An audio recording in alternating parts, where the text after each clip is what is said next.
자, 이번 수업 시간에는 동북고 교과용어 프로젝트 필독서인 초예측이라는 책에서 닉 보스트롬의 사상에 대해서 공부해 보겠습니다. 그 교과용어 프로젝트 주제인 다양성과 지속 가능성으로 읽어볼게요. 자, 오늘의 수업을 통해서 여러분은 닉 보스트롬의 핵심 사상을 이해할 수 있고 충분히 이해할 수 있습니다. 다양성과 지속 가능성 입장에서 창의적으로 그것을 해석해보고 여러분의 활동이죠. 안전한 AI 활용을 위한 아이디어를 제안할 수 있다. AI 활용의 안전성이 되게 중요한 내용이네요. 자, 얘가 누굽니까? 첫 번째, 닉 보스트롬의 사상이 뭐냐? 자, 옥스퍼드 인류 미래 연구소장입니다. 2014년에 쓴 책입니다. 초지능. 슈퍼, 이게 초고, 인텔리전스의 저자이네요. 예, 초지능. 이건 거의 뭐 터미네이터를 얘기하는 거겠죠. 자, 이 초지능 좀 이따 얘기해요. 이 그림은 좀 이따 얘기하겠습니다. 이 책의 핵심 탐구 질문이 뭐냐? 인간의 지적인 능력을 결집한 것보다 더 뛰어난 초지능, 인공지능이 출현한다면 인류는 멸망하게 될까? 자, 이것에 대한 이야기가 이 책에 쭉 되어 있습니다. 자, 그것을 우리 초예측에는 간단하게 소개하고 있어요. 자, 이 초지능, 여기 보면 이게 왜 이게 원전이에요. 원전 이렇게 밑에까지 있는데 제가 중간만 이제 한번 잘랐습니다. 예, 이 사람이 쓴 게 이제 초지능 책에 이게 이제 부엉이 같은데 왜 부엉이 그림을 표지로 했을까? 제가 한번 생각을 해봤어요. 부엉이, 개인적으로 부엉이는 이제 미네르바의 부엉이가 있어요. 한번 나중에 여러분 검색해 보세요. 미네르바의 부엉이. 자, 미네르바의 부엉이는 황혼이 되어야 저녁 낮이 끝나고 황혼이 되어야 날개를 편다. 뭐 이런 내용이 있습니다. 이것은 이제 헤겔이라는 독일의 아주 유명한 사상가가 있습니다. 그 사람이 쓴 법철학 서문 끝에 아마 이 내용이 있다라고 알려져 있어요. 이건 무슨 얘기냐? 미네르바는 지혜의 여신 아테나, 지혜의 여신 아테나의 이탈리아, 로마 시대 때 그리스 로마 신할 때 그겁니다. 발음이에요. 똑같아요. 아테나하고 미네르바. 지혜예요, 지혜. 지혜라는 건 언제 나타나냐면 황혼경에. 그래서 낮에는 이런 게 잘 나타나지 않는 거야. 낮에는 막 너무 복잡해. 낮에는 뭔가 이런 막 잡다한 게 일어나다가 밤이 되어서야 드디어 이제 지혜가 이제 작동이 되는 거죠. 그 실체, 낮의 실체에 대해서 드디어 이제 밤에 이제 알게 되는 겁니다. 이게 바로 철학이라는 것은 이런 거다라는 것을 보여주는 거죠. 그러면 정말 중요한 것은 낮이잖아요. 낮에 모든 일들이 벌어져요. 일도 하고, 밥도 먹고, 화장실도 가고, 뭐 싸우기도 하고, 뭐 투표도 하고. 낮에 모두 다 이루어지는데 철학이 할 수 있는 일이 없는 거야. 그래서 제가 보기에는요. 그래서 나름대로 이게 철학은 이렇게 성찰을 하는 거잖아요. 성찰을 하는데 결국은 이 현실을 바꾸고 도움 주는데 그다지 큰 도움이 안 되는 거야.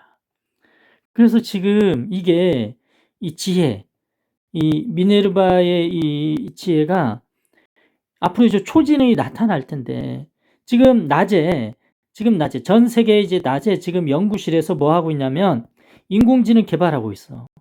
이 개발하는 것에 대해서 우리 부엉이는 특별히 하는 게 없어. 응? 낮에 이것을 어떻게 통제하고 인공지능이 제대로 개발되고 있는지 통제하고 해야 되는데 제대로 통제가 안 되는 거야. 그래서 이런 것을 비유적으로 표현하는 게 아닐까라고 저는 개인적으로 생각해 봅니다. 자, 그러면 다양성과 지속 가능성으로 있는 닉 보스트롬의 사상 같이 읽어볼게요. 자, 이 사람은 인류의 멸망 시나리오를 두 가지로 봤습니다. 첫 번째는 자연재해에서 이제 멸종할 수가 있죠. 엄청난 큰 화산이 폭발하면. 지구상에서 엄청난 화산이 폭발해서 멸망한 적은 한 번도 없었던 것 같습니다. 지진. 예, 옛날 동일본 지진에서 멸망하진 않았죠. 예, 그래도 많이 이제 지금까지 이제 피해가 있으니까. 소행성 충돌. 요걸로 이렇게 할 수도 있겠죠. 근데 아직까지는 당분간은 요거 할 가능성은 거의 없습니다. 미국 나사에서 다 잘해주겠죠. 예측도 하고. 근데 진짜는 이겁니다. 두 번째, 과학기술에 의해서 우리는 멸종할 수 있다. 그 첫 번째가 이제 핵무기. 이건 너무나 이제 많이 익숙하니까. 두 번째는 바이오 테러. 여러분 이제 탄저균 2001년 9.11 테러 때 이 탄저균 공포가 있었습니다. 누군가가 이게 편지 봉투에다가 탄저균을 넣어서 이제 보내는 거죠. 그래서 그거 열어보면 전염되는 거죠. 지금 이제 코로나 뭐 바이러스를 집어넣고 그것을 만진 사람이 뭐 하듯이 뭐 이런 겁니다. 그래서 지금도 이렇게 테러를 지금 코로나19가 이제 테러는 아니잖아요. 아님에도 불구하고 전 세계 경제가 완전히 폭망했다가 이제 겨우 이렇게 올라가고 있는 상황입니다. 다음에 얘기하죠. AI. 이거죠. 지금 닉 보스트롬이 얘기하는 건 바로 이거예요. 이제 AI에 의해서 지금 인류가 멸망할 수도 있다. 그 가능성에 대해서 얘기하고 있습니다. 자, 지금 읽어볼게요. 크리스퍼 유전자 가위 기술. 자, 이거 제가 수업 때 많이 얘기했습니다. 유전자를 아주 자유롭게 잘랐다 붙였다 이렇게 할 수 있는 그 기술입니다. 이것에 의해서 유전자 편집 시대가 도래했습니다. 이것을 우리는 합성 생물학의 시대라고 얘기하기도 합니다. 여러분 잘 알아두시기 바랍니다. 여러분의 미래를 완전히 바꿔놓을 혹은 여러분의 지금 현재를 바꿔놓을 그런 새로운 학문이죠. 그래서 인간의 능력이 증강됩니다. 일종의 합성생물학 이런 유전자 편집은 되게 똑똑해지는 것. 가장 단순한 게 그냥 똑똑해지는 거.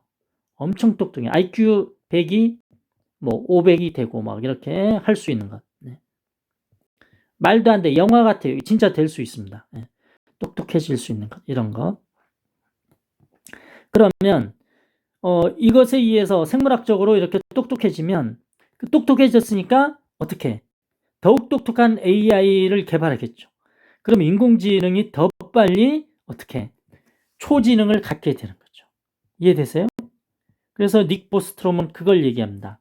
지금 인공지능만 얘기하는 게 아니다. 이 바이오 테러에 사용되는 그 기술이 인공지능과 연결되면 장난 아닐 것이다.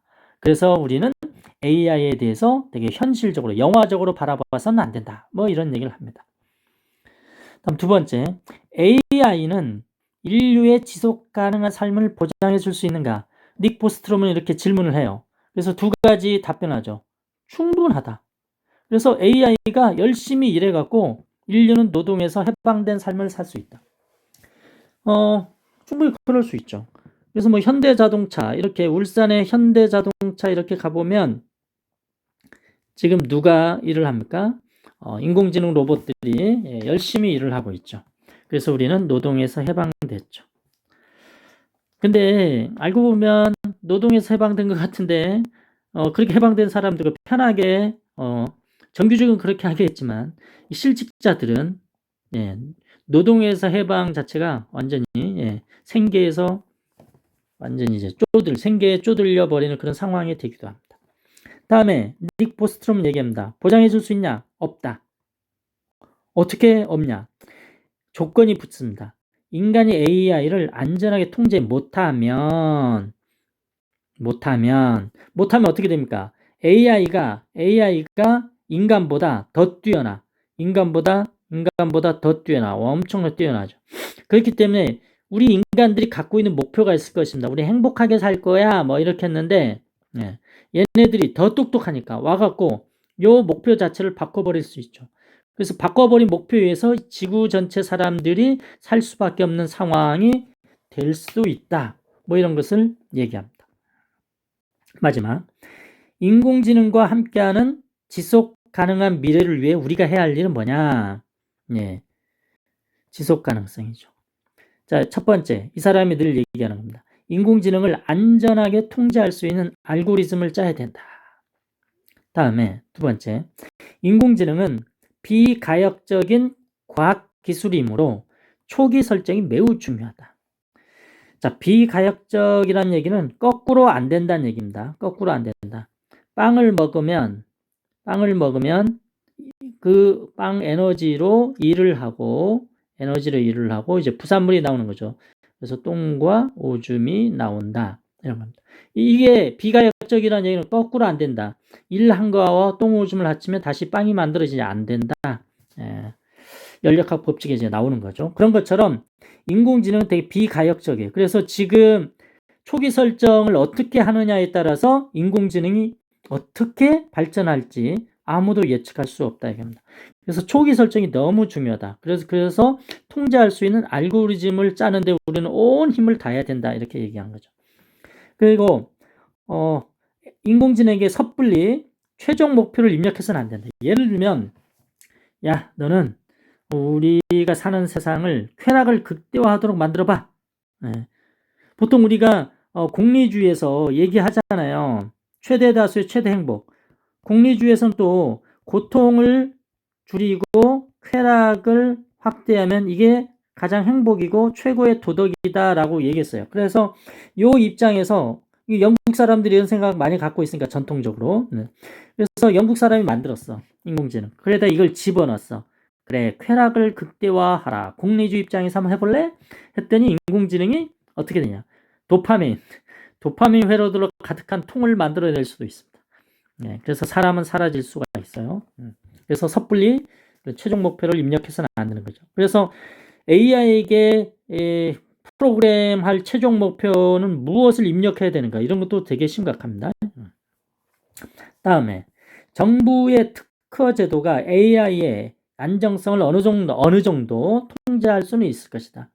어찌됐건 기업들이 예를 들면 삼성전자가 인공지능을 잘 개발해서 만들어놨어. 만들어놨으면 이것을 실제로 쓰려면 어떻게? 특허나 이런 걸 가지고서 이제 해야 되지 않겠습니까? 근데 이 특허를 이렇게 심사할 때 정부가 어느 정도 통제할 수 있다 이겁니다. 그것도 이제 어느 정도입니다. 어느 정도. 일단 마지막, 결국은 닉 보스트롬은 얘기합니다. 지속 가능한 미래를 위해서 우리는 인류의 보편적 가치와 윤리에 부합하게 AI를 만드는 방안을 연구해야 한다. 그래서 닉 보스트롬은 인공지능의 개발이나 발전에 대해서 되게 긍정적으로 생각하고 있습니다. 이것을 되게 부정적으로 생각하는 사람도 많은데 닉 보스트롬은 그래요. 읽어보니까 어느 정도 통제가 가능하다 뭐 이렇게 하고, 대신 통제를 하는데 되게 신중히 해야 된다 뭐 이렇게 얘기하고 있습니다. 자, 그러면 마지막, 안전하게 인공지능을 활용할 수 있는 방안을 다양한 차원에서 제안해봐라.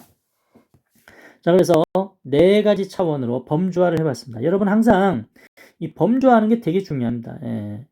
뭐 논의를 할 때 그냥 막 방안을 얘기해봐라 하면 이런 말이 없더라도 다양한 차원에서 이런 말이 없고 안전하게 AI를 활용할 수 있는 방안을 제안해봐라 하면 늘 범주화해서 뭐 정치, 경제, 사회, 문화, 뭐 예술, 교육, 철학 뭐 이런 입장에서 한번 얘기해보고, 개인적 차원, 사회구조적 차원, 뭐 이렇게 국내적 차원, 국제적 차원, 뭐 제도적 차원, 의식적 차원 이런 식으로 범주화해서 논의를 하면 다고 체계적이고 논리적으로 이렇게 사람들을 설득할 수가 있습니다. 자, 그러면 여기서 인공지능을 활용할 수 있는 방안, 안전하게 정치적 차원에서는 어떻게 해야 되냐, 여러분의 생각을 한번 적어보기 바랍니다. 예를 들면 뭐 AI 관련 뭐 특허법, 아까 나왔잖아요. 특허법을 어떻게 강화한다거나 뭐 여러분의 생각을 한번 적으면 됩니다. 경제적으로 뭐 어떻게 AI를 통해서 이제 돈을 벌면 그 돈을 이렇게 세금을 어떻게 받아갖고 뭐 로봇세를 내고 그것을 통해서 다시 이 세금을 가지고서 통제하는데, 국가적으로 통제하는데, 혹은 세계적으로 통제하는데 그 기금으로 쓴다는 거나 뭐 이런 여러 가지 아이디어들 여러분 한번 생각해 보세요. 다음에 사회문화적으로 어떻게 이제 그 과학기술의 이제 사회적 책임 그런 것을 이제 다 해야 되지 않겠느냐. 그럼 사회적 책임 다 하려면 그 새롭게 만들어진 인공지능에 대해서 이것을 잘 모르는 사람들한테도 계속 자세히 이야기해 주는 거죠. 이런 것을 이제 시민 민주주의 이렇게 설명하기도 합니다. 이렇게 해서 서로 대화와 토론을 통해서 결국은 만들어야 되지 않냐, 새로운 기술은 개발해야 되지 않냐, 뭐 이렇게 여러분의 아이디어를 한번 혹은 과학기술적으로 어떻게 코딩을 어떻게 하고 프로그램을 어떻게 짜는지 그런 것들 한번 적어보면 좋겠습니다. 자, 오늘 수업 여기까지.